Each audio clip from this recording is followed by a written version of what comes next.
ಲೋಹಗಳ ಮೇಲೆ ಗಾಳಿ ಮತ್ತು ನೀರಿನ ಪ್ರಭಾವ.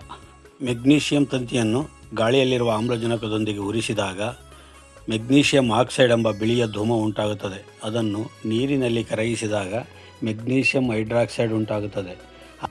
ಇದು ಒಂದು ಪ್ರತ್ಯಾಮ್ಲೀಯ ಆಕ್ಸೈಡ್ ಎಂದು ಕರೆಯುತ್ತೇವೆ. ಮೆಗ್ನೀಷಿಯಂ ಹೈಡ್ರಾಕ್ಸೈಡ್ ದ್ರಾವಣಕ್ಕೆ ಕೆಂಪು ಲಿಟ್ಮಸ್ ಕಾಗದವನ್ನು ಅದ್ದಿದಾಗ ಅದು ನೀಲಿ ಬಣ್ಣಕ್ಕೆ ತಿರುಗುತ್ತದೆ. ಆದ್ದರಿಂದ ಇದು ಒಂದು ಪ್ರತ್ಯಾಮ್ಲೀಯ ಆಕ್ಸೈಡ್ ಎಂದು ಈ ಪ್ರಯೋಗದ ಮೂಲಕ ಗುರುತಿಸಬಹುದು. ಲೋಹಗಳು ಆಮ್ಲಜನಕ ಮತ್ತು ನೀರಿನೊಂದಿಗೆ ವರ್ತಿಸಿ ಪ್ರತ್ಯಾಮ್ಲೀಯ ಆಕ್ಸೈಡ್ಗಳನ್ನು ನೀಡುತ್ತವೆ.